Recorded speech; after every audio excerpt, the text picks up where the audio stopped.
Hi all, I hope audio and everything is okay. Okay, so welcome to another Chess 24 Banter Blitz session. This first screen I want to show you, there's a 15% off premium if you use the voucher code Kingscrusher. Hi all. Let's just mute that over there. Okay, so okay, let's go on to the challenges. I'll just switch the screen over here, the scene, and take on the challenges today. So on start off with thanks to Zormist for the thumbs up on the for the heads up on the audio video. Okay, on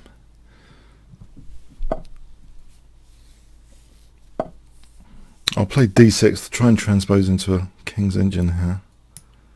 This is a strange way to get into the King's Engine, I know, but he has committed to knight f3, which so that rules out King's Engine 4 pawns attack systems. He might not even use the c pawn actually. So what do we get here? A kind of piats.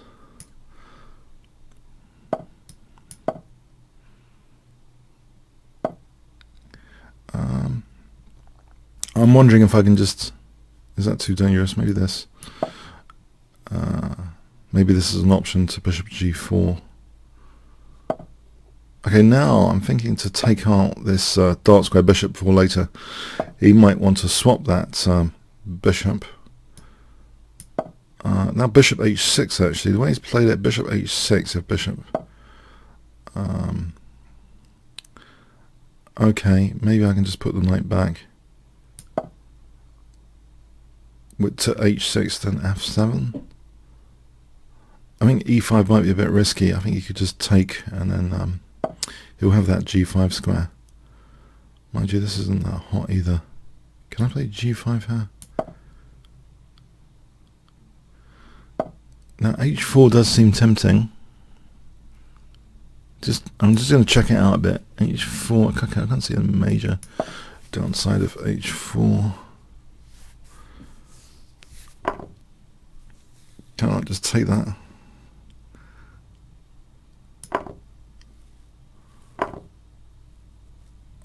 Alright. I could be getting in trouble actually.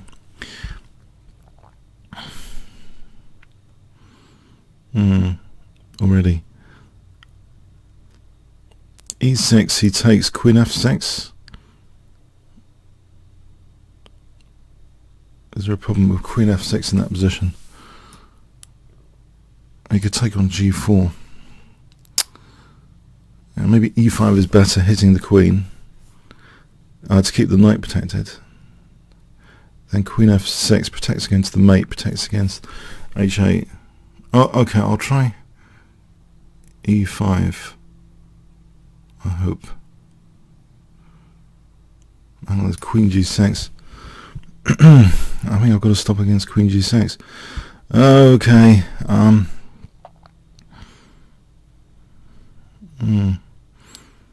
I've already run into difficulties.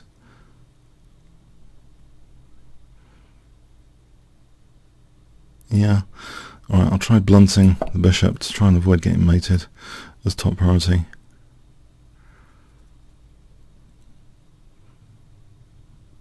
And this isn't what I'd hoped for for the first game. All this hassle here.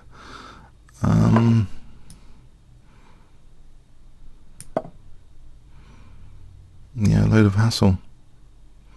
The way I've played things.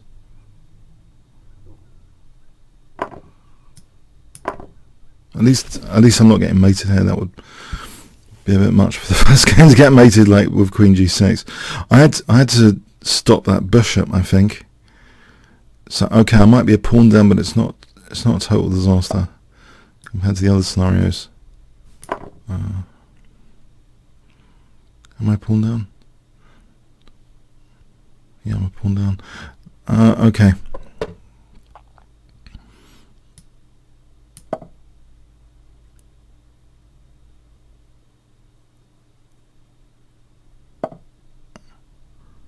Maybe knight g4.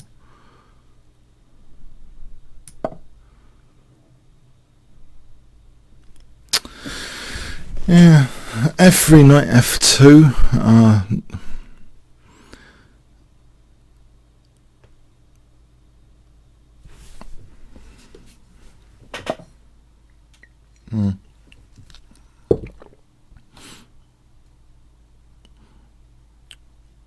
Maybe king d7. And bishop b5, knight takes b5.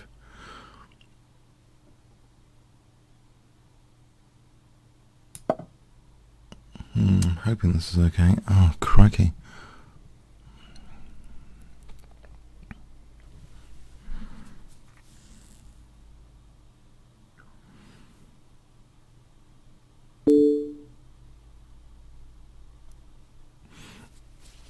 Alright, I'll take that.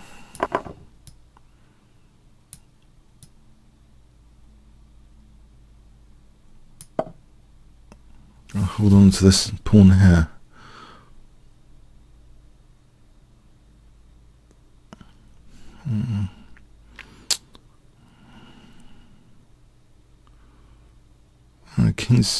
King c6.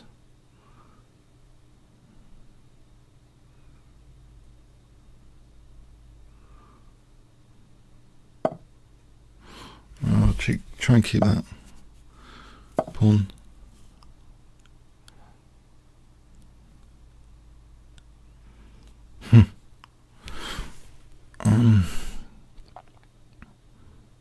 That's annoying.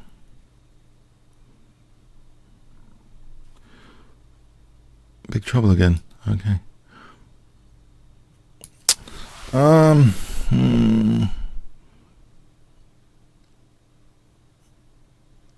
Oh, okay. I have to try and do something. Maybe I can take here. This knight's now a tactical liability, so I can't take there. This knight's a major tactical liability. I'm wondering to try and get rid of it so I can take that. Oh.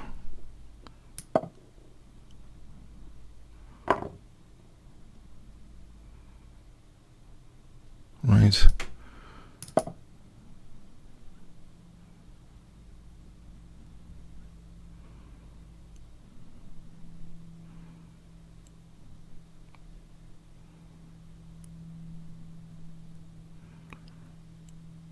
Oh, this doesn't look very good at all. Have I been suckered with this opening? I thought I was winning a piece and I get this. I've been suckered.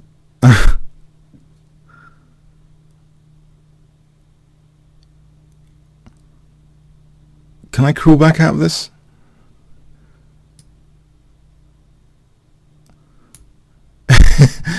Ah, oh, crikey.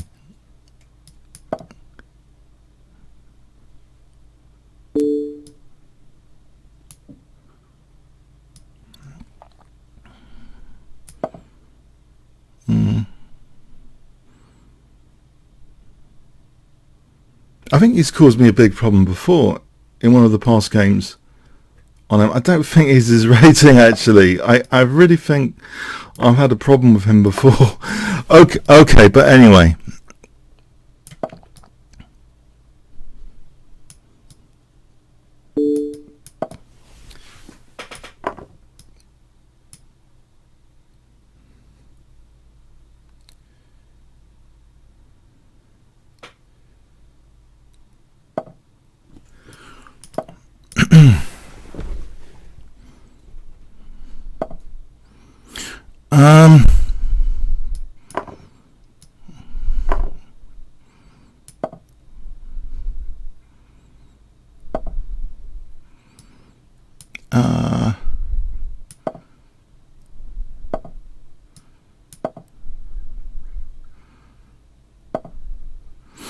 All right.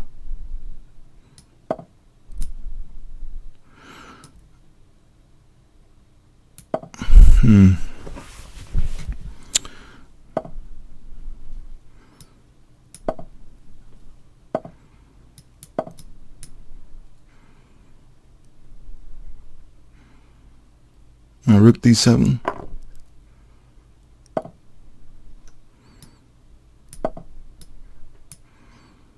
I'm not getting mated here.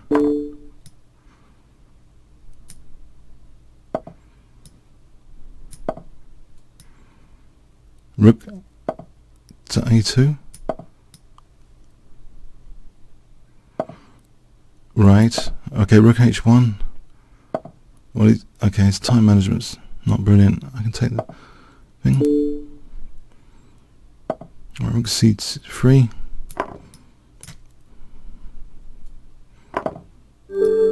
Okay, I have to check that out. What happened?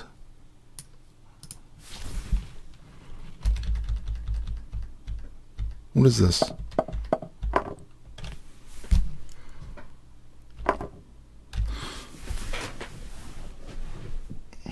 Maybe I should just take here. I should just take that. That's safest. Just allow this check on knight f7.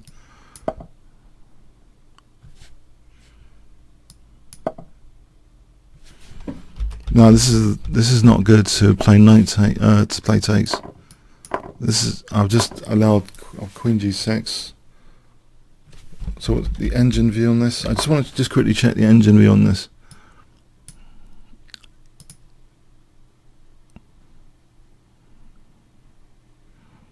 Right, I should have taken here. Okay, that's definitely the move.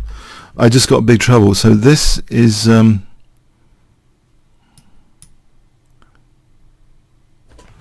king f8. I thought I was going to get mated on king f8. Alright, hang on. No, that might do the trick. Okay, I can defend that with queen e8. So king f8. If I played this, I'm going to get mated, yeah? Check. Well, it's going to be really bad. I'm just going to lose lots of material. So white will be winning there totally. Yeah, that caused a big headache. Knight takes g5. I didn't react calmly here to this. I just wanted to extinguish f7. It seems, I don't know, if here, knight f7. Alright, there's rook h2, there's other clever stuff. Okay. Yep. Well played then. Okay. Grieve. Alright, let's try and play a bit quietly in the opening.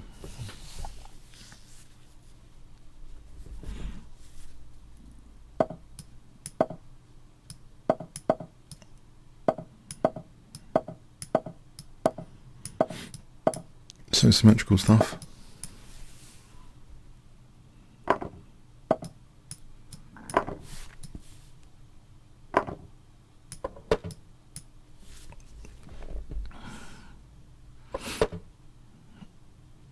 Alright, I'll take her.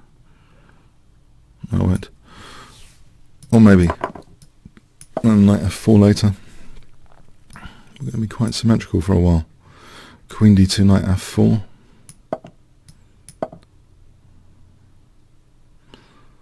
Knight f4, bishop h6, rook d1, bishop h6.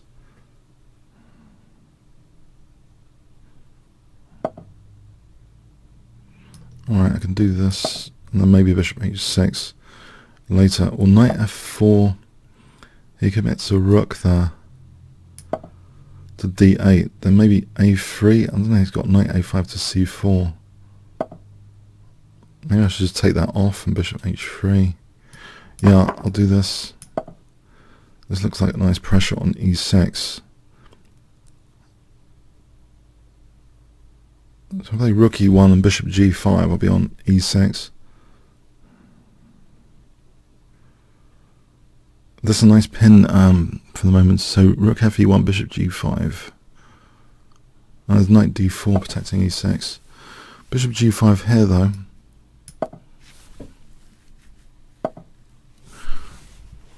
Alright. So rook here, knight f5. If I just snap that off for the moment, just to play on the e6 pawn, this might be the way to go, because knight f5 is unpleasant. Okay, my d4 is under pressure though as well. You might have rook c4. Queen g5 is a forcing move to factor in here.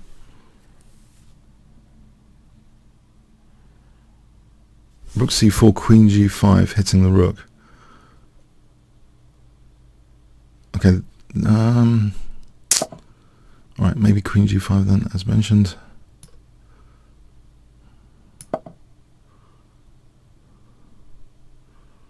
He's got bishop d4. No, I'll just take the rook. Okay, he's going to move. If he moves the rook,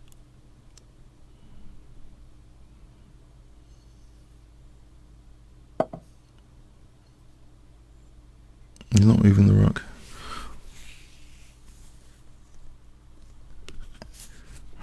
Okay, queen. What about just queen e3 for a moment? So that's on e6 again.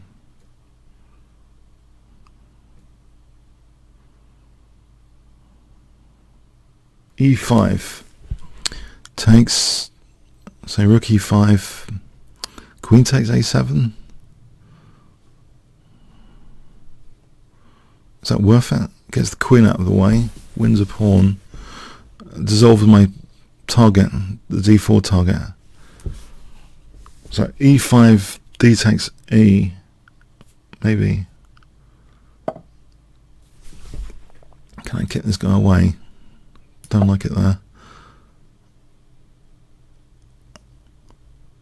Targeting d4. Rook b4, a3, maybe. Okay, or a4 here. Actually, a3 might be okay, because I think there's bishop e6 if he's not careful on queen a3.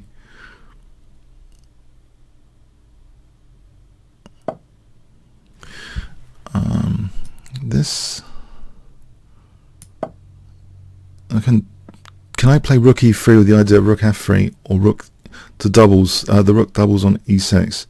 So rook e3 with the idea of rook e1 or rook f3.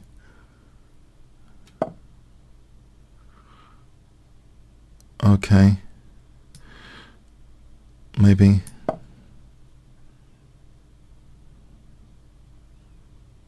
Rook c1. Let's say rook c1. King g2. If I can double here. No, I'm not going to double here. Everything's simplifying. Okay, let's do this. Get out of that pin.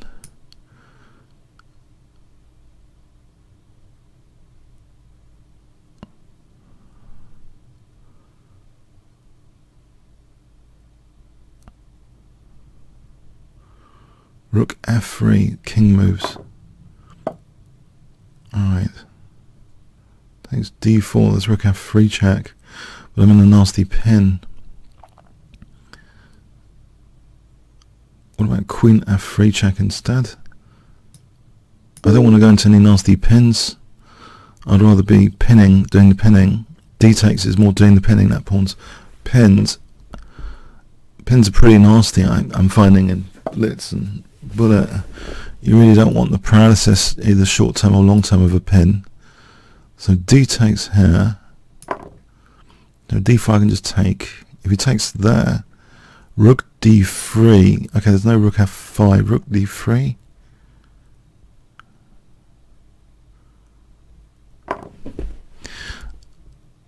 Rook d3. Let's try rook d3. There's rook f7.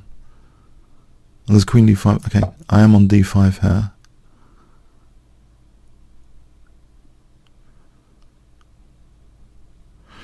So I don't think rook f7 can be played. Rook. Okay, I think he's in trouble with d5 here. No d4, no rook d7. Rook f7, he loses a pawn. Okay, he's losing a pawn, and then there's f4, maybe.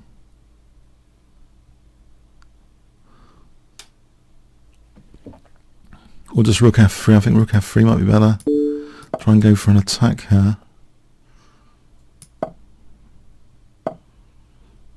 Okay, try and keep on the light squares. I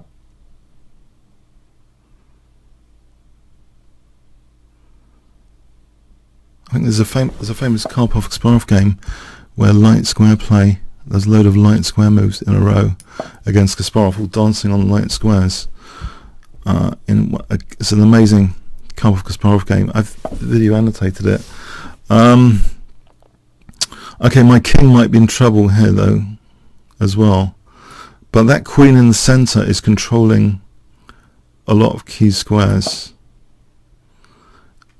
But you can imagine I can get mated here if I'm not careful. Now rook d3 stops the queen coming in to the first rank. Gives me rook d7 check, which looks lethal. I think I might be first to attack here. We'll get another pawn. Right.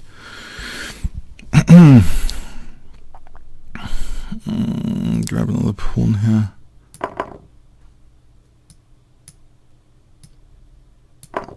As bishop d4 is very logical though. Can I hit this bishop in advance?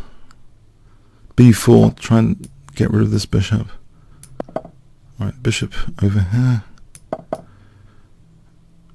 Right, so I'll go for protect my f2.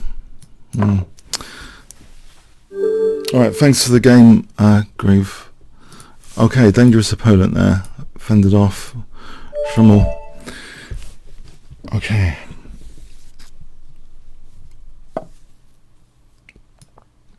I'm playing like f6.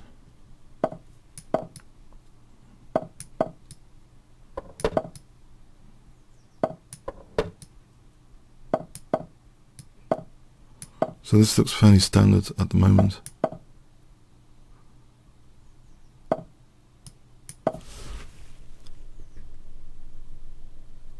I'll try and reinforce.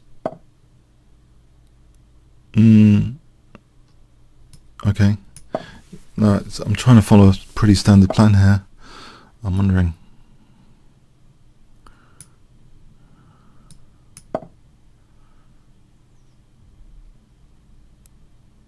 Its queenside attack is good.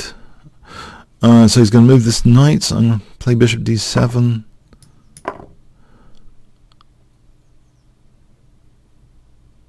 This is going to go crazy.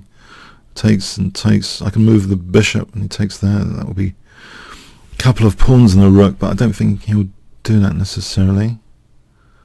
I think that would be okay for me. Knight takes, takes, bishop f5. He could have a choice of rook. Okay, there's d5 here as well. Maybe that's interesting.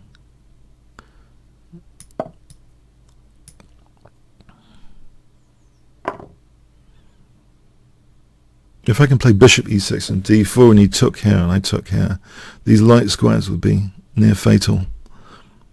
So bishop e6, d4, takes. I'll have threats like bishop h3 to try and win back the exchange. I get an advantage in space in the center. So bishop e6, d4. I could also maybe play rook c8 with a threat of d4. So pinning that knight would be good as well.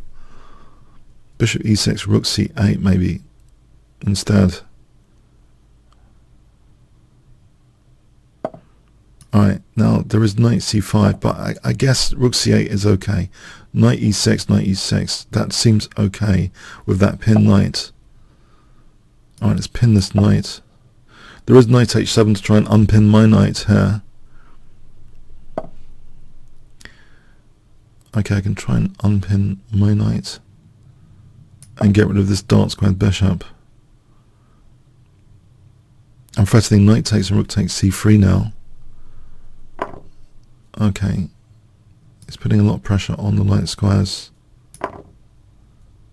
e4, d4, or bishop g5, e3, d4 looks dangerous. That's a nasty pin here. e3, d4. Knight e4 hits the bishop, d takes, f takes. Maybe that could be made more effective. f5 first. f5, does that make it more effective or less effective? Takes away knight e4. Don't know. I'll try it.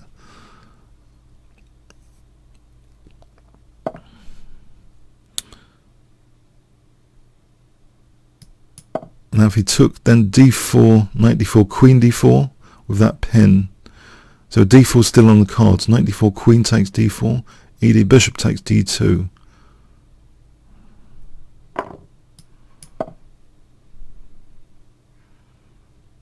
Queen takes d4, bishop takes d2. Nasty pin. I had a weird experience a few days ago in a bullet tournament. I started talking about pins and my results seem to improve. As soon as you start thinking about pins, sometimes that's just an interesting experiment for you guys. Think about pins more and see what happens. If I take here, there's a pin, queen d4. Okay. Is a nasty pin, and then there's rook e5.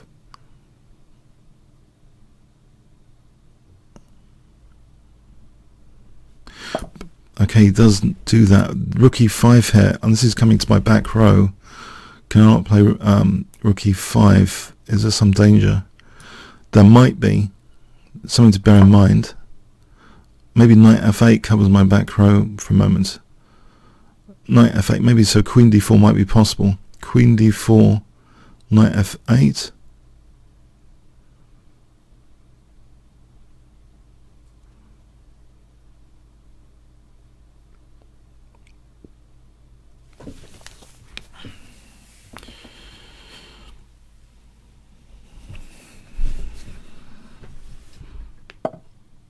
Knight f8 protects g6, protects the back row. If he doubles with queen c2 for rook c8, I'll no longer be pinned here.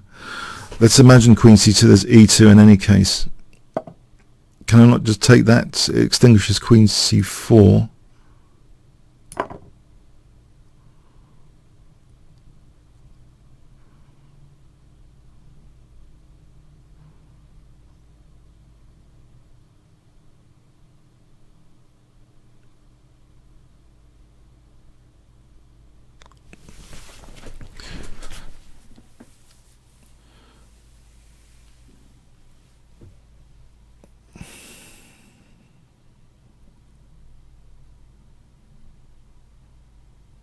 I mean, it's difficult here.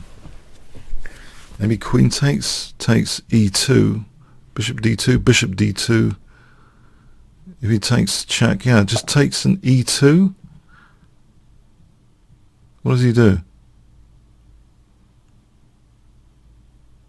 There's no check there.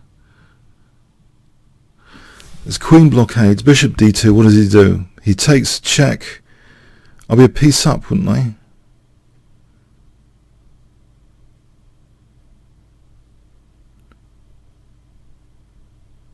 No, I'm just giving back a piece. Isn't there a simpler... Hang on. There's a simpler thing here. Queen d2. I can check this again. He ends up... He takes that, and I end up just losing a piece back. So what about just queen d2? I'll go with queen d2.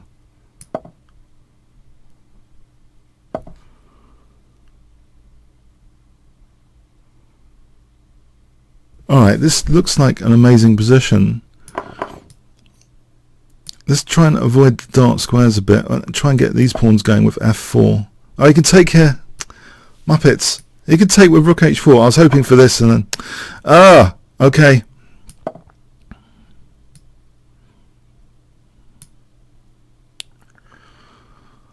That wasn't a good start. Okay, king... Ugh. Okay, let's try and protect the pawns.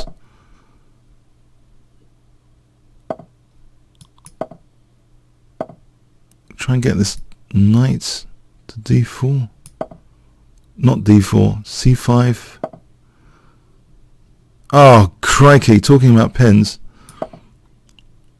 Alright, e2's threatened though.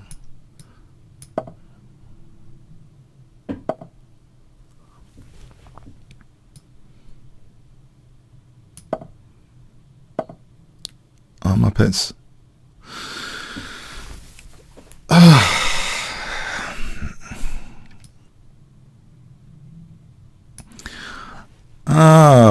Okay. I'll try and break up his pawns.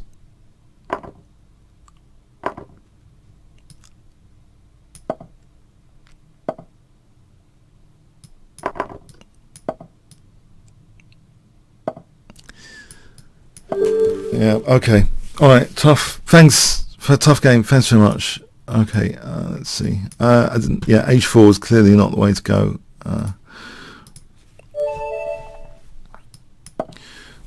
Jetzel.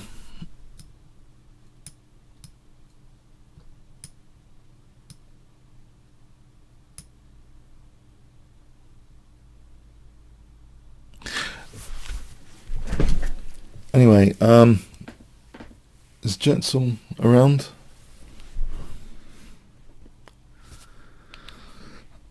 Okay, I'm going to abort this, I think. Yeah, okay, I'm going to abort this.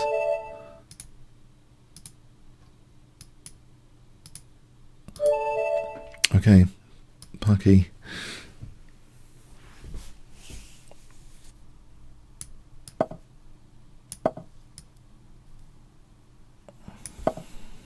Again, I'm forced into this. I don't like knight f3. Okay, but maybe e3, that's a bit timid. Blocking in the bishop, it might be a bit timid.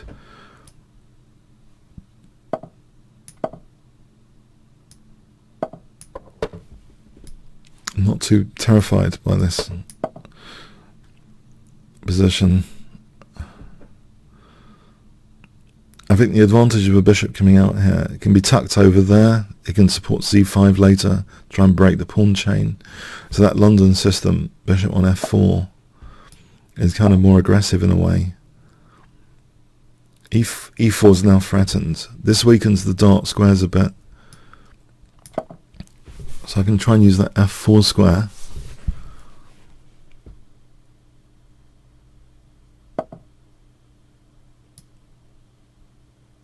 Right, so let's see. King h7. Yeah, I've become more conscious about pins recently. I've been thinking about pins. I've been discussing pins, even with my brother who doesn't play chess, and I was wondering why pins are so important. And I was kind of annoyed, actually, in a way. So I was playing this bullet tournament a few days back, and I was kind of annoyed because I was thinking, pins are too concrete. Well, why can't I just more abstractly think about the opponent's downsides? And then it occurred to me, actually, pins are pretty special. They're very special because Nimzovich characterized them as both a tactic and a positional thing.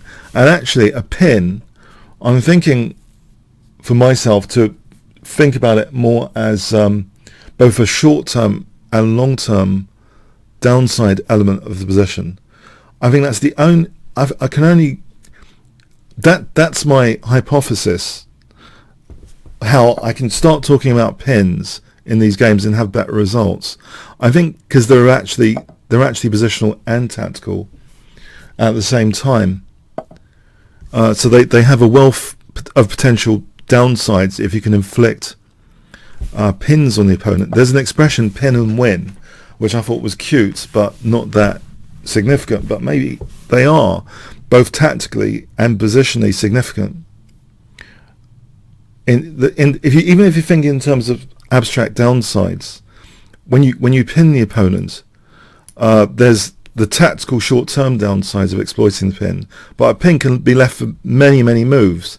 If you look at some of those AlphaZero games, some of the more abstract features of the AlphaZero wins, you know, the hemming in of the c8 bishop, but there are also long-term pins being exploited. So not just the short-term tactical window, but a longer-term window. So I'm thinking the thoughts on pins are actually, it is actually more powerful than I might have estimated.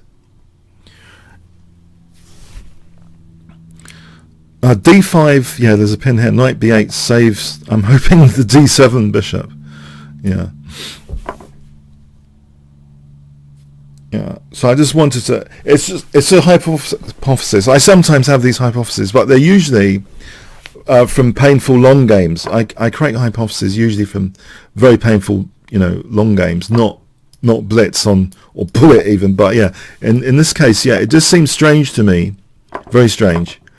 But yeah, I noticed that, so Okay, rook e7. If I double up and try and take this e5 square. Also, if you go into self pins, it's just as bad. You can try and... I noticed two clear examples recently. I took a pawn, and even from last week's session, I don't know if you remember, I took a pawn over here. My pawn was pinned here, and it was a disaster later. But there's other examples recently. You go into self pins, you're lured into self pins. So the short-term tactical window, you think it's safe,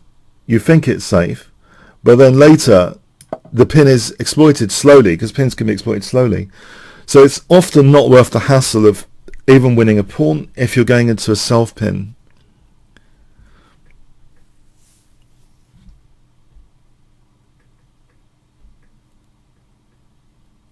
So let's see here. Have I got queen g6? I think queen f6. Oh, there's a cute mating idea. Takes check. Oh no, it just takes. No, there isn't a cute mating idea.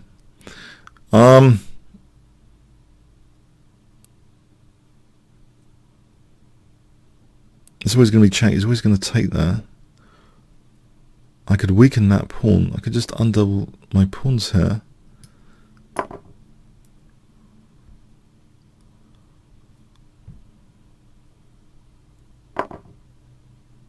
If I go queen g6, what does he do? What does he do about this pawn? If I go queen g6, it looks pretty logical.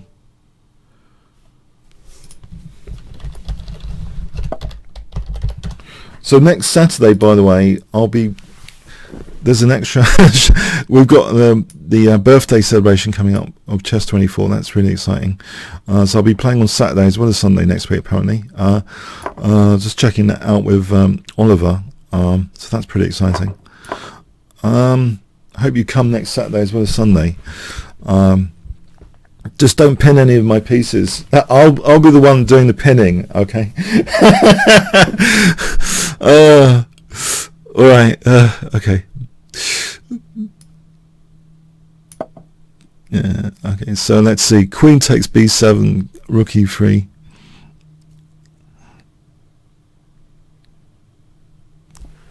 They take some expressions also in real life, don't they? To be pinned down.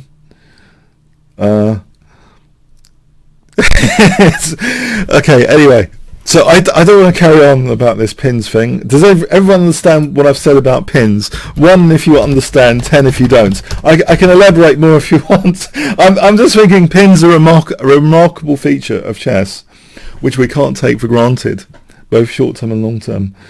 Okay, all right. Let me know if you want me to elaborate. I can go on to other subjects. Yeah. Okay. Thanks. So thanks, Pucky. Pucky. Okay. McTowell.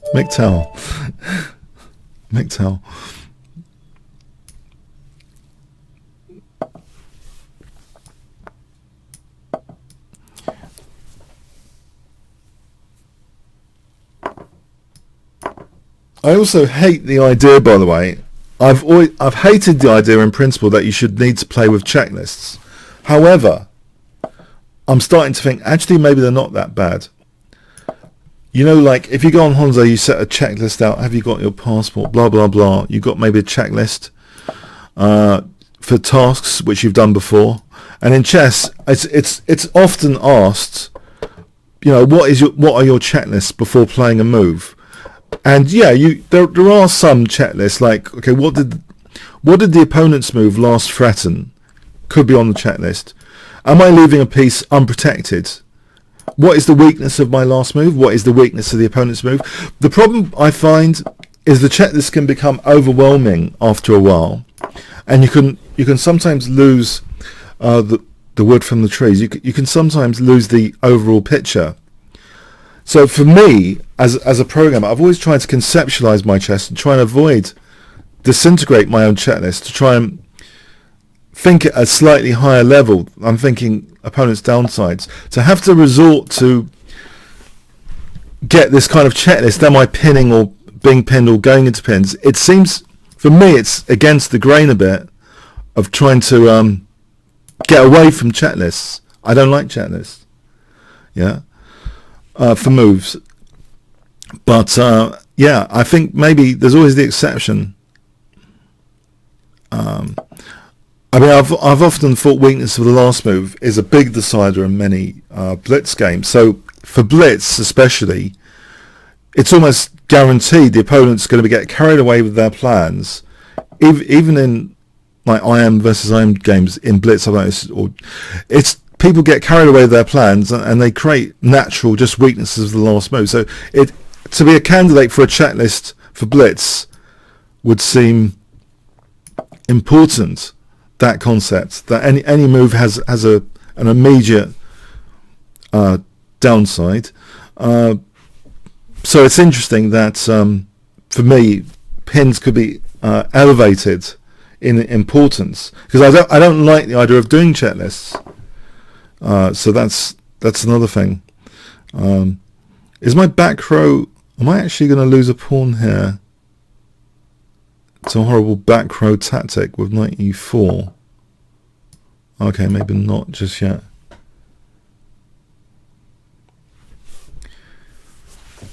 I play a lot of your openings. So I don't know about you guys. Do you have checklists when you play your chess? Like 1 if you do, 10 if you don't. Do you use checklists? And if so, what things have you put in your checklist?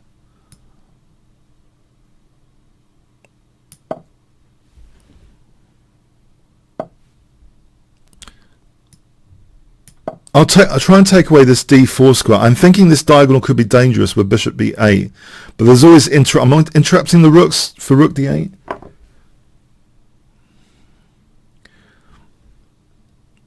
All right, my e4 pawn is getting weaker by the second. I'm about to lose it, aren't I? That e4 pawn. Knight g3. Okay, there's a big knight coming to d5. Bishop b8, knight h5, queen e5, knight f4, g5. Could be a bit of hassle for my opponent. Rook d8, bishop f4 connects to rooks. Knight d5, queen e5, g3. He's got a nice entrenched knight on d5, being positionally outplayed here.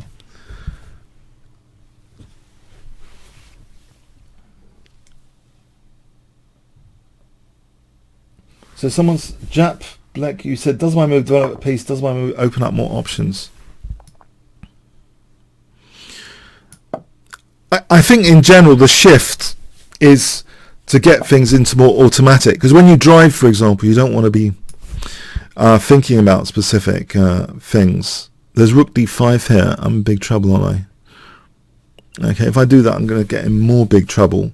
Whilst this is a virtual pin against h2, do I need to weaken my king side? What about rook a6? Okay, this is falling to pieces, isn't it?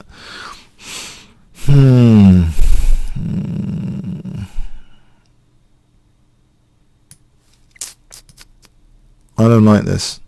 What about if I safeguard this? I don't like this.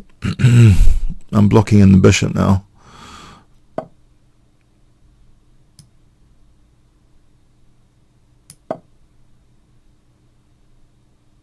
Am I going down here? I put the queen on the city square. There's rook d8. There's bishop f4. Oh, there's rook h5 checkmating my queen. Maybe bishop e5 or rook e5 or bishop e5. Okay, going into a pin here. I'm going into a pin. That's how desperate things are. I'm going into a pin. Yeah, I think queen h7, rook h5 is embarrassing. Checkmating the queen. Well, at least should I just try and take away this knight h5 possibility? King g7, rook h8 comes to mind now. The use of the d5 square with the rook instead of the knight. I don't know. So, okay, if we go back to the driving metaphor, you really don't want a checklist while you're driving. You just want to think about your route.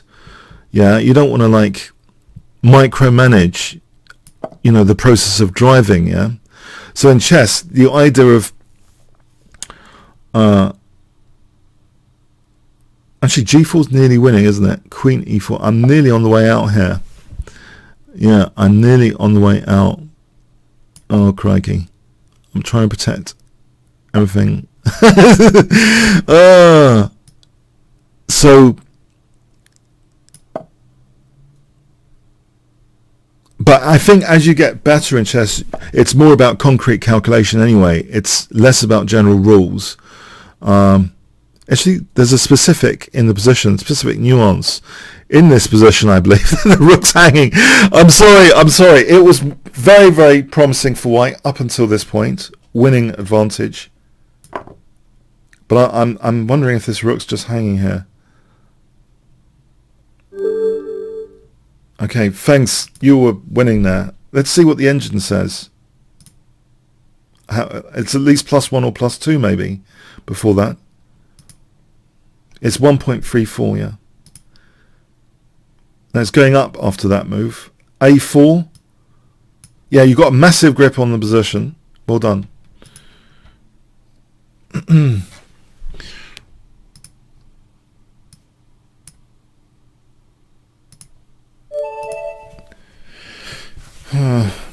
Kasparov fan.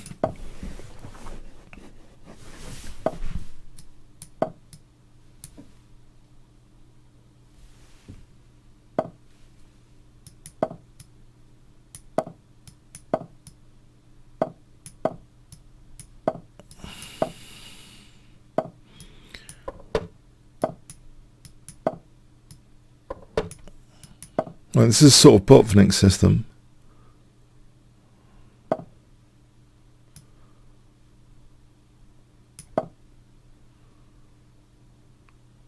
For me, sorry, someone said calculation text. Well, it's for me the calculation I generally do is just supporting a basic concept. Actually, I'm just trying to find the opponent's downsides. That's for me what chess is about, and my calculation is just supporting that. That's my premise, basically. So. As an example, I'll give you a concrete example. The opponent might have a weak pawn on e6. I work that out to be a downside. I can work out h7 as a tactical issue. Then my calculation, I'll try and find resources to try and expose those. Yeah. So I'm not doing a raw, undirected calculation. So I don't mean to imply that.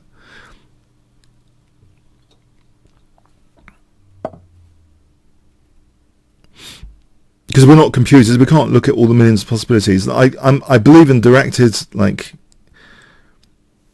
you know, I think, like Kasparov said, if you're going to build a house, you start with the architectural plans. I mean, in his book Chess, How Chess Imitates Life, and then you work on the details. But you've got this vision of how you build, what house you want to build to start off with. Otherwise, there's no point getting into specifics.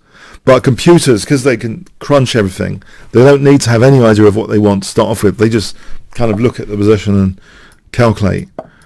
But as humans, I think it's nice to have an idea of what you want, like the house to look like, before you start calculating.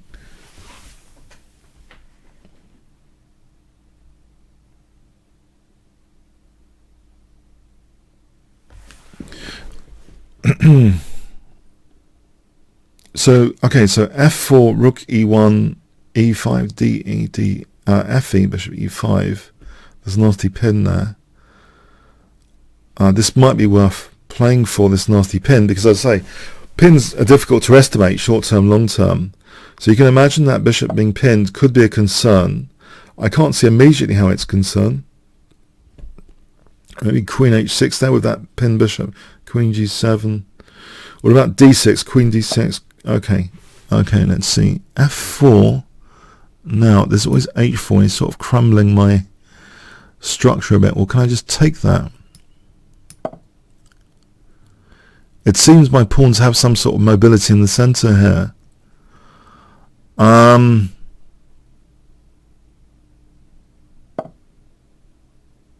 It would be helped if I was targeting h5. h5 is reinforced with that queen. If I double rooks for e5, it looks like the pawns are flooding after. If I just double rooks, if I can get in e5, it looks terminal. and this has got bishop h6. That's a bit of a snag. So this position with bishop h6.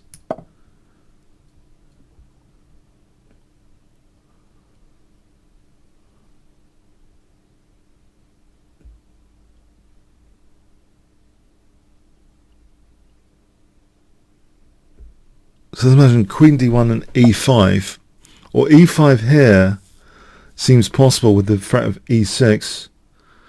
Yeah, I'm thinking, okay, he can insert bishop h6 and f4, but I'm thinking overall this looks okay.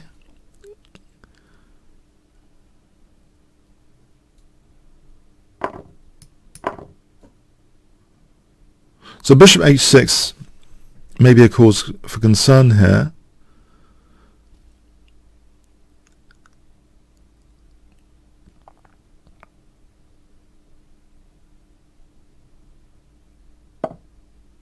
Okay, e6 is so tempting.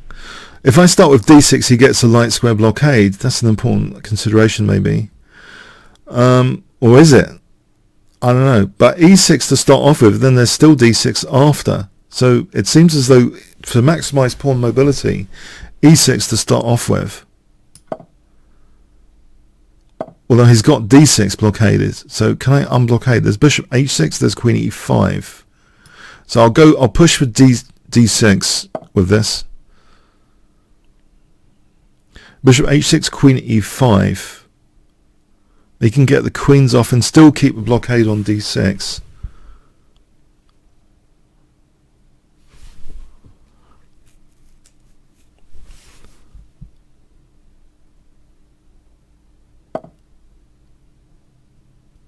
d6 here looks as though the pawns are rolling. It's like two connected pass pawns. They look to be rolling.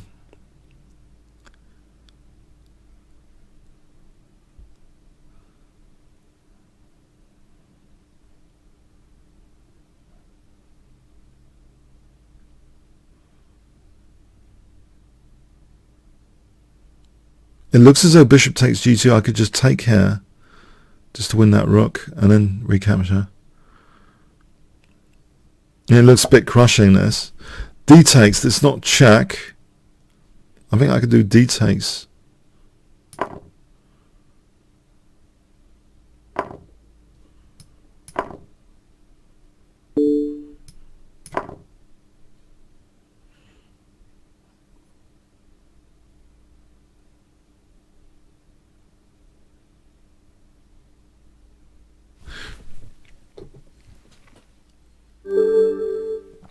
Thanks for the game, Gaspar fan.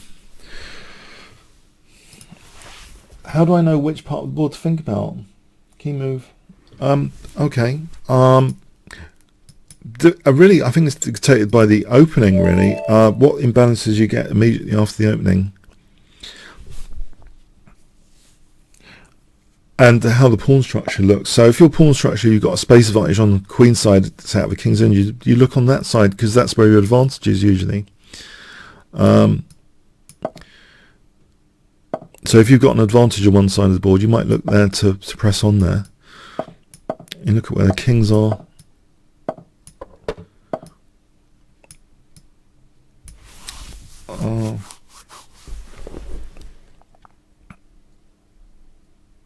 Let's try knight a6. It's a bit novel.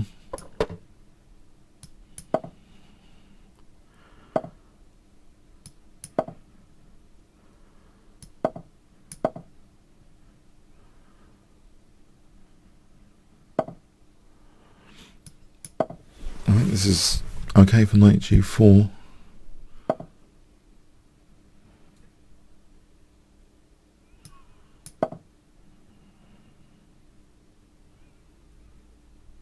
And then f5.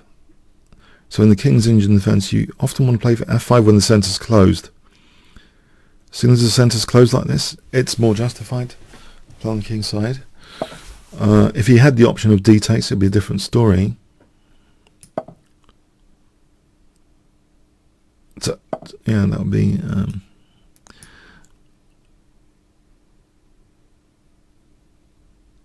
knight a6 seems plausible. It doesn't matter if he wins a pawn here, the knight can go back to a nice square. Queen h4 seems dangerous if the knight ever left to... If he didn't have knight f3, say the knight came here, it would make queen h4 more effective without knight f3.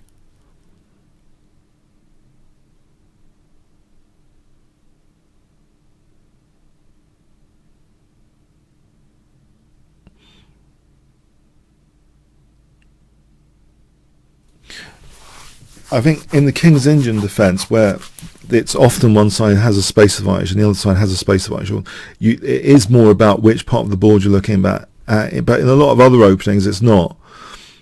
It's just because the pawn chain is pretty distinct in the King's Engine. You can follow the direction of the pawn chain to see where you should play. So I should probably try and get some stuff going on the King's side, if possible. So let's see, f4 here.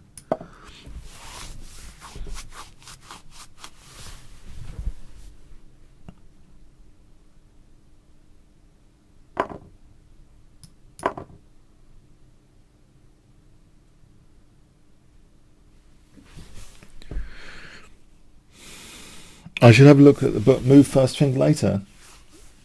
Okay, I'll check that out. I've heard about it. Should really maybe check it out. Sorry, if that was to me or someone else. Okay, I don't know.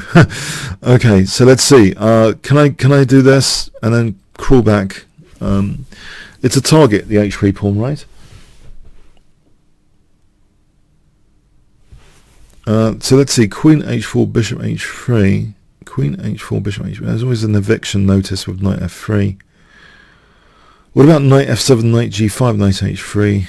Knight f7, knight g5, knight h3. There's always king h2. Nevertheless, on king h2, maybe bishop h3 and queen d7, hitting h3 could cause some problems. So yeah, I think this is a good idea. Knight f7 to g5. This is a target. The queen side play is not that menacing yet.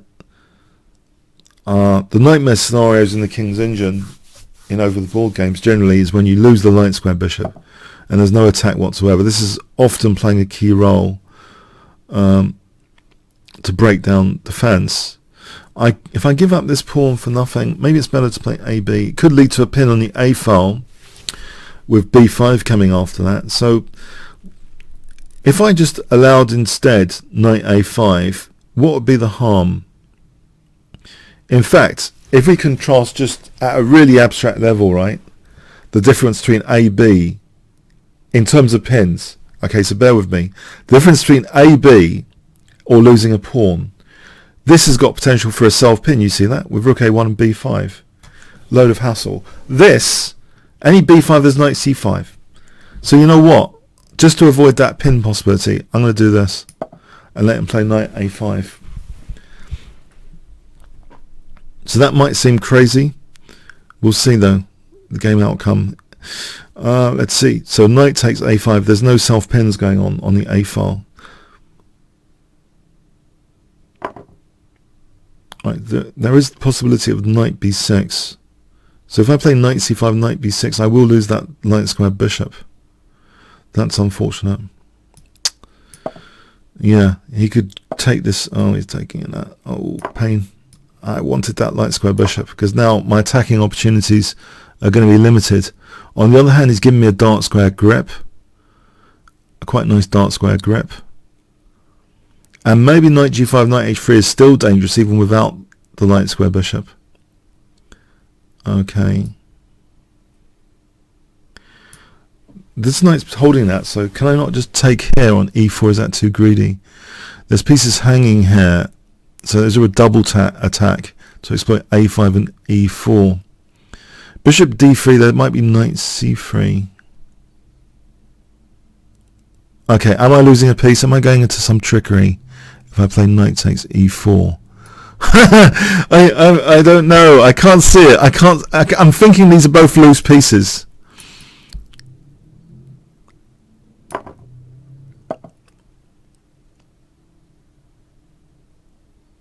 Alright, this is a target for bishop h5. If I just...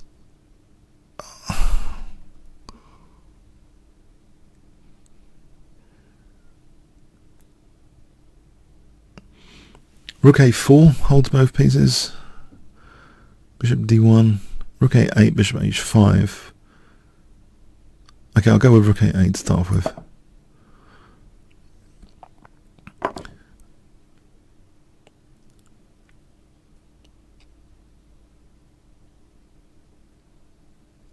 Let's go with this idea of sacking on h3.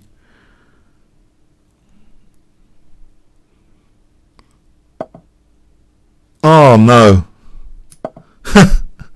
I don't like that. I got to kick this guy out. Knight h6. Maybe this f3. I should be factoring in f3 here now. At least with bishop a6, I can take that. I was thinking I could take that in f3. Do I want to play that? It might give him a dangerous pawn though. But he's going to play f3 otherwise, so trade-offs. I stop him playing f3, give him a nasty pawn, but the trade-off here, I get in my f3. Means queen g5 is dangerous. g3, knight f5, knight g3 is dangerous, but he's protecting g3 at the moment.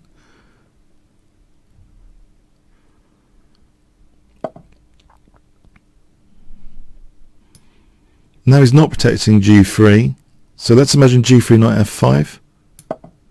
He's got queen g4. Okay, he might have queen g4, it's true.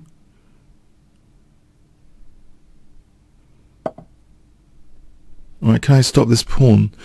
Knight d6 could be a pain. Alright, let's go for it and protect this and hit e6. Now that pawn is established.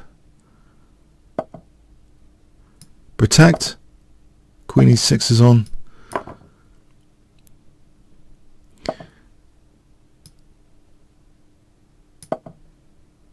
e4 for e3 maybe. Okay, that's a nasty knight. e3 might be on the cards. Have I just dropped the pawn? Uh-oh.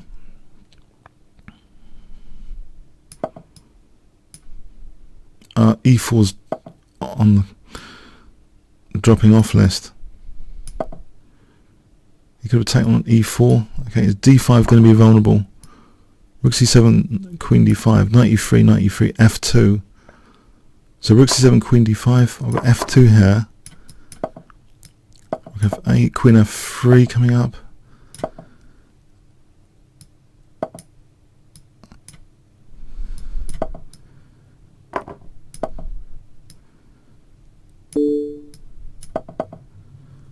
Oh, panic.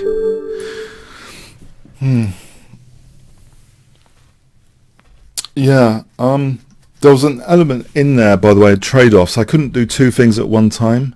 I could either leave him with a dangerous pawn if I come back, but then he's f3. So trade-offs in chess, you've only got one move. You have to do the trade-off sometimes because of the limited constraints. Okay, so yeah, okay, that's Cobra.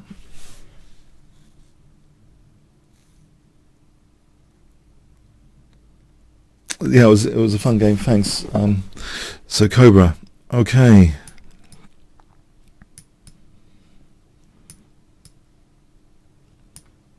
Sometimes I've used ideas like Paul George talks about lesser evil moves. Sometimes you've just got two bad choices and you try and pick the lesser of them. But yeah, I mean, you're often you can't get everything of what you want to. You do have to trade something for something.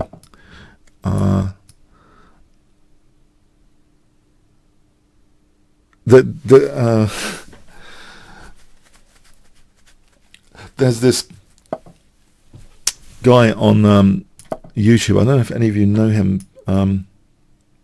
Seth. No. Okay, I'll find out the details. Sorry, I'm bad with names. I'll find out the details. But he does these long interviews, and there was a 2-hour interview of someone yesterday. Last night we were checking out with my friends last night, and basically, this guy was talking about how IQ tests were going up, and people were using terminology which previously were more used by professors and people in academia, and there might be some correlation with that. But there's this some of there's one of the key concepts he mentioned that people are starting to use more and more. Cost-benefit analysis was one of them. Trade-offs is another. And if you look up the term trade-offs in Wiki, it shows how that is in all sorts of domains when you have trade-offs. And there's even a chess example, if you check it out on Wiki. But it's interesting that was mentioned in this. I thought I'd mention that. If you want to check that out. But yeah, we're faced in chess with a lot of trade-offs all the time. But even if you're writing a program, sometimes if you're a programmer, there's trade-offs between caching is storing things or getting from the database. So storage versus performance trade-offs. But it's in every domain. This conceptual tool is across many domains. So it's not just chess, but it's something to think about as well, I think. As a high-level tool, when you're thinking about, you've got to balance this possibility with this one. So what trade-offs are happening?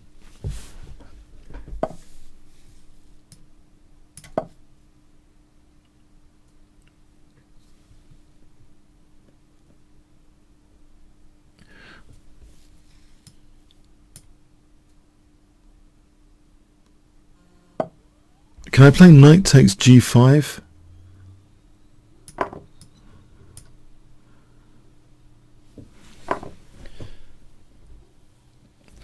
As almost everything's an optimization problem. Well, because the fundamental context of trade-offs as well, if you want to explore it more, we're dictated by physics often. We have limited constraints in the physical environment. So, like the number of chess pieces to put in a box, you're physically constrained, right? So you've got to respect that as well. In chess, you've only got one move at a time. So it's the constraints as well which create the trade-offs. Otherwise, you could do everything that you wanted, but they're a compromise. They're a compromise as well.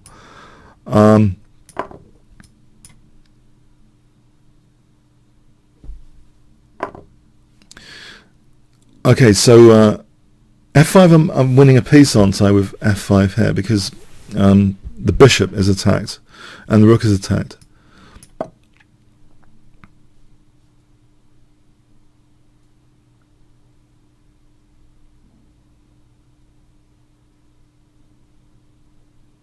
Who is this guy with the third eye? Has anyone ever watched his 2-hour interviews? Who's the name? The name of the guy with the third eye? Yeah. Does anyone know him? He does these 2.5 hour interviews with all sorts of people. Does anyone know the name? It's very, very interesting. Anyway.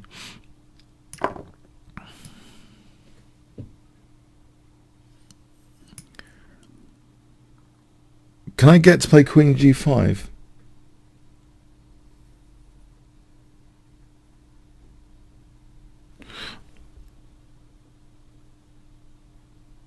So check King F7. I'm not too terrified just yet.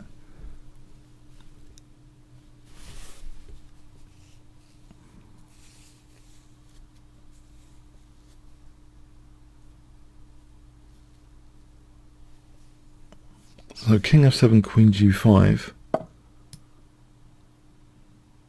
Or can I play Queen G5 immediately? There's no major massacre, is there, on this? If I just play King F7.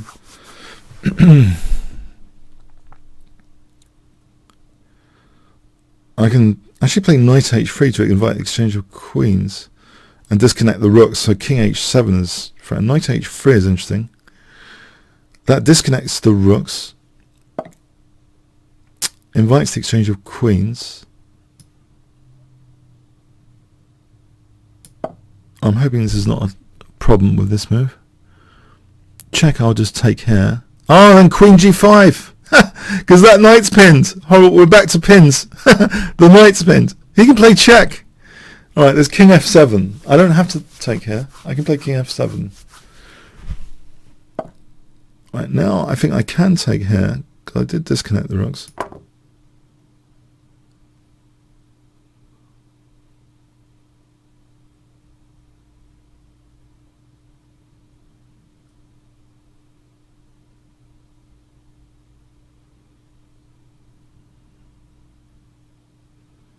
Alright, thanks for the game, Cobra. Okay, Onam we've played from earlier, haven't we? I'm sure we played Onam before. I'm going to have to decline that to try and give other people a chance to crush me today. Friends online, okay, I think, didn't this guy beat me last week? I'm going to have to try and get revenge if that's the case. Okay, friends online.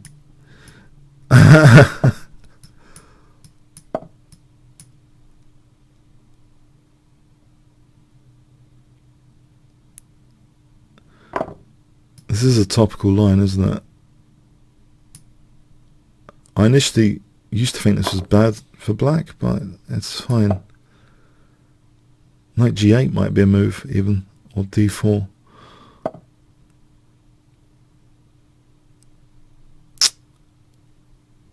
Okay, can I do this to try and... No, I could be asking for trouble with knight c5 and then d4. Alright, I'll try and do this then. Okay, it's a bit scary. I don't know the theory here that much. I'm hoping this is just sensible play now. To play queen c2. Or maybe it's not.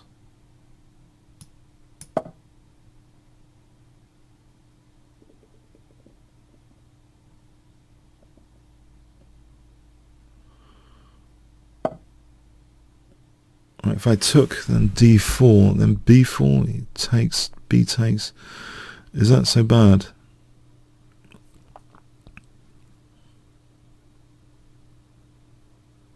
Maybe just b4 as a sort of gambit. I'll try this way with b4. d4, b4.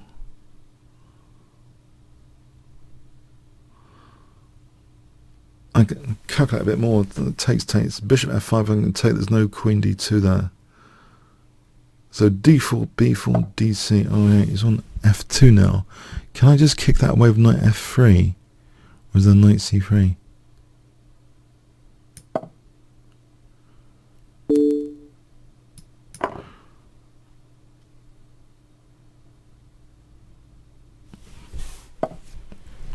Can I undermine the knight, or is there queen a5? Alright, maybe this is just opening up that diagonal. So bishop d3 maybe, there's knight c5. Bishop b5 or knight d4, rook b1. Okay, other possibilities, interesting. I'll give him knight c5. Oh, I'll give him knight c5. Maybe I can... maybe, I don't know, bishop e2. If I want to keep that bishop. c6 just to damage the pawn structure a bit might be interesting. And sort of damages the pawn structure a bit. I'm going to take that pawn anyway. It isolates this pawn anyway. If he was going to take that, which he hasn't. Can I not just nick a pawn then?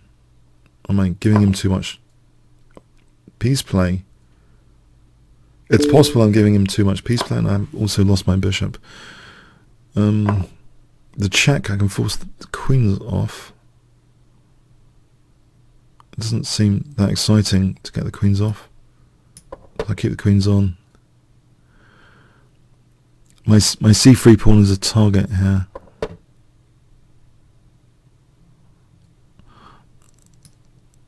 Maybe bishop d4 to comfort c3. Rook c8, bishop d4.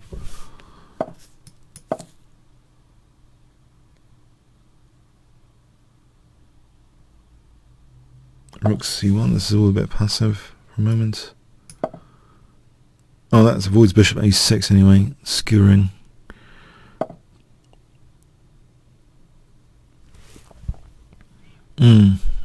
So c4 here is can I dissolve? Give him a good bishop though. I got run into bishop a6 as well. Can I get rid of this guy?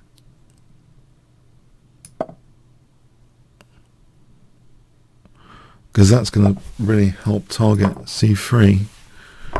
Alright, hoping c3 is not dropping off now. The bishop's still blocked in by the pawn, so it's not a killer bishop just yet. I'm hoping I should have, in theory, some dark square play. I have that bishop on the dark squares. Can I play for some dark square grip? King g2, h4, h5, h6.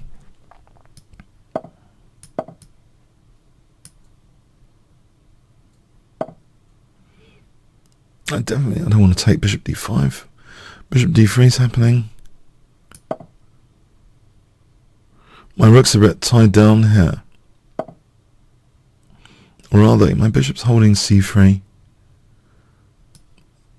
Maybe he's not going to do an exchange sack, is he? h5, rook h4, rook h4, rook g4, queen h6, rook h4, rook g4. Okay, he's not doing that much at the moment, is he?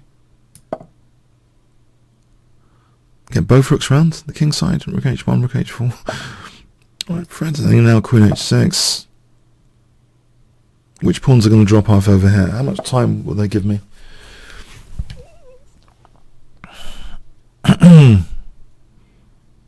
That is an annoying move. Okay.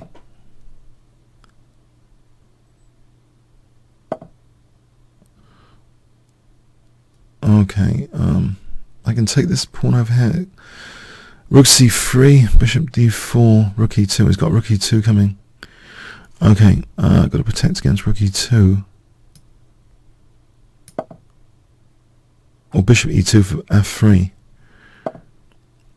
Alright, can I... Alright, so I have to sort of try and get an attack over here, I think. Queen f4, rook e3. Queen f4. Oh, he's going to double over here now.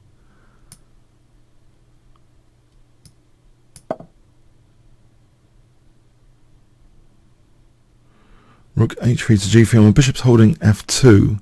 Can I get in g5? Rook h3, g3, g5. Doesn't matter about a3 for the moment, I think.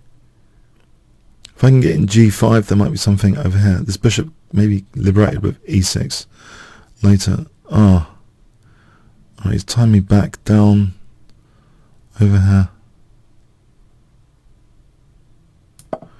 I'm going to lose my queen for 2 rooks at this rate. That's not really what I wanted.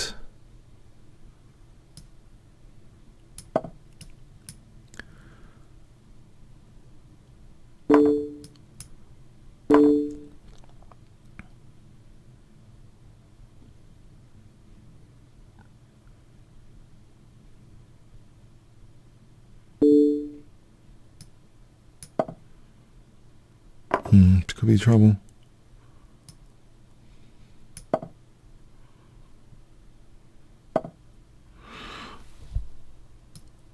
Liberate this. Try and play to liberate the pieces. G file. If I have a G file attack of some sort.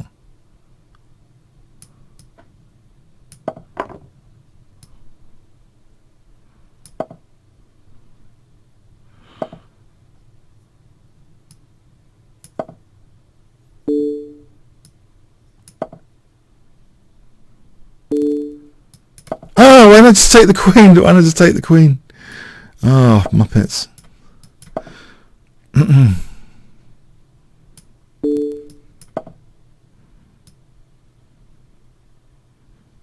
His queen's trapped. No, it's got queen e1. Right, h6. Ah, oh. Right, is that h7? Oh.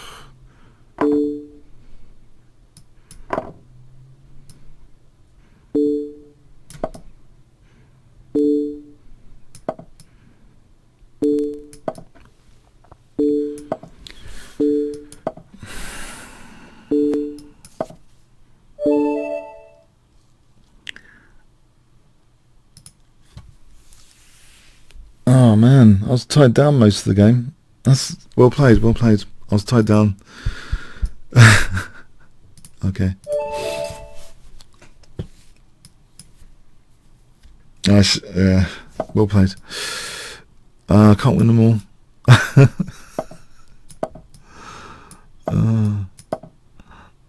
That was just so tied down. C3, F2 later.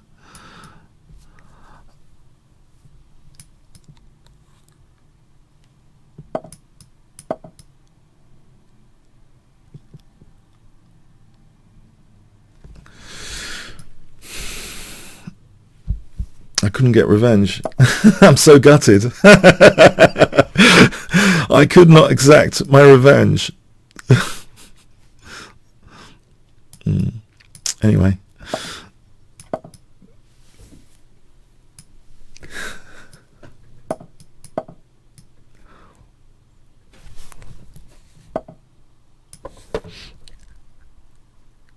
Knight G4 and then F5.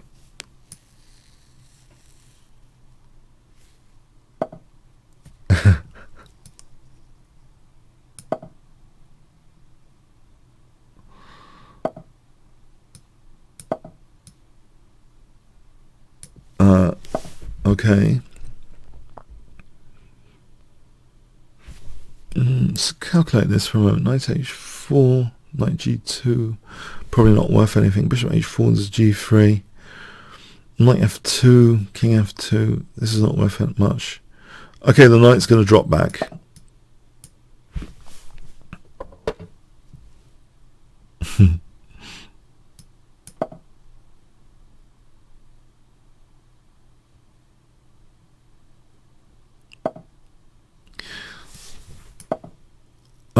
Let's see here. F4, Bishop D7, A5, A4.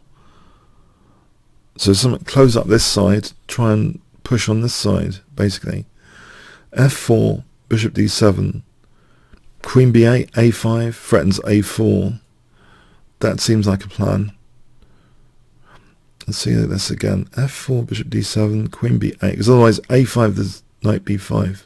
If I play this, A5. I'm going to dare take this.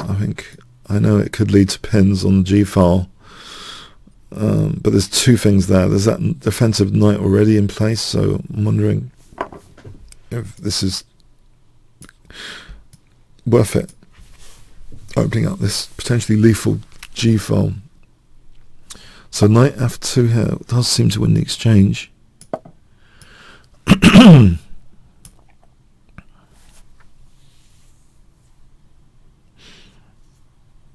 Bishop's locked in. As Steen in Simple Chess says, that the pawn structure is the fundamental constraint on the pieces. So that's why quite often I'm trying to do pawn sacrifices, by the way, in Blitz especially, because there's a natural relationship between clearing out pawns and getting out of the shackles of the pawn structure. I don't know if unconstraining is a word. I'm hesitant to use it. Liberating the pieces. So yeah, with that hemmed in, the attacking potential doesn't seem that much here. There's no immediately lethal pins. I can maybe just use the F file, Queen F8. I'll forget about this plan over here I had.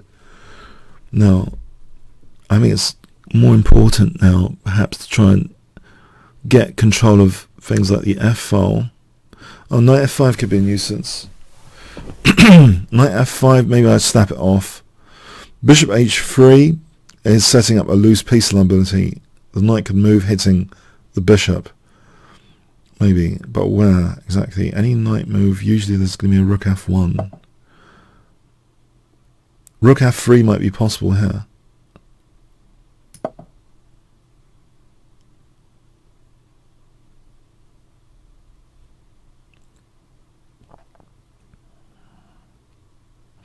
Queen E2, there's Bishop G4 with the threat of Rook G3. I wonder if that's worth doing. Just simply threatening Rook G3. Oh, there's knight g4. Knight g4.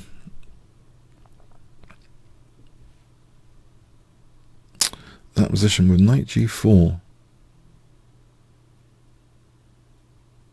There's knight f4 instead.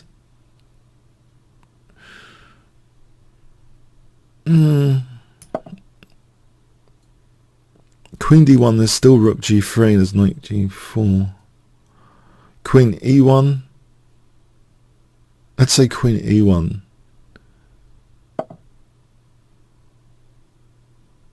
There's also rook e3, queen g4. Okay, if I want to stop queen g4, rook g3, let's say knight g4 there. Well, maybe just rook g2. Okay, I'll give up this bishop. Rook g2.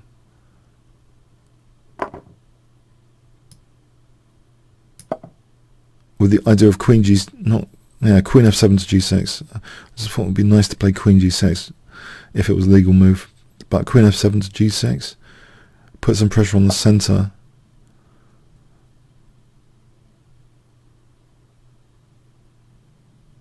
I'm going into lethal pins here potentially. Yeah, takes and then knight h6 check. Oh no, if he had another rook. Alright, if that rook's taken off, there's no knight h6 check. And bishop f4. I don't want to get in trouble here. Right, I'm going to unpin this pawn with king h8. You can imagine, for example, queen f7, knight h6 check is a disaster.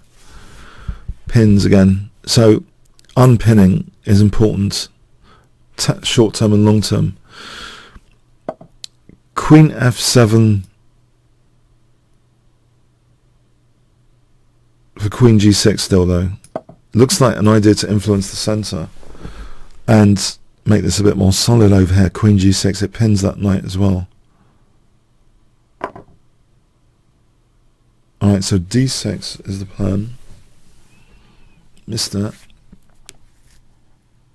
And does get the bishop back. Queen g6. I'll just play queen g6. Hitting the queen. Takes. I'll take back here. Exchange up anyway.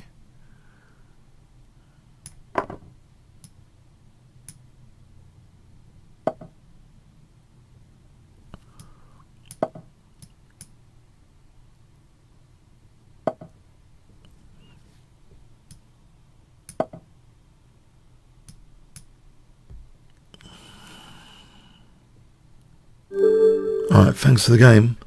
I think there's time for just one more. Jet. Zul. I hope you enjoyed today. I've been rambling on a bit more abstractly than usual. 1 fun, 10 boring. If you want to quickly give me a vote here, that'd be cool. If you found stay fun 1, boring 10, I don't mind. Whatever way you vote. But yeah, I've been rambling more than usual. But it's only sometimes when I have new hypotheses, which is rare, I have to talk about them to someone. Even my brother, who hardly plays chess.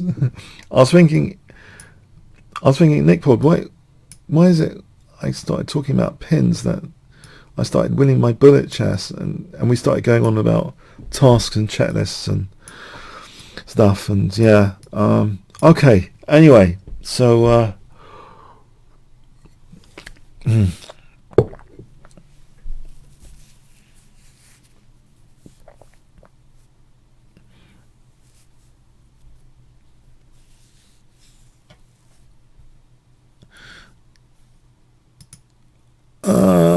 okay, I'm gonna port this. Alright, fit one more. Is there any 3-minute challenges? No. Okay, I could end here with a note about let's flip the screen, the scene. Remember, 15% off, and you can get to challenge me and other streamers every week, and especially because next week is the birthday celebration of Chess24.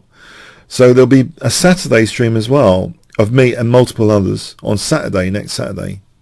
So this is a fantastic time to grab your 15%. Try if you have the voucher code Kingscrusher. Fantastic time to get access for next weekend, if nothing else. Yeah, to be able to play all the streamers. So bear that in mind, and I hope you have a nice rest of the day and a nice week. Okay, see you next time. Thanks very much. Cheers then.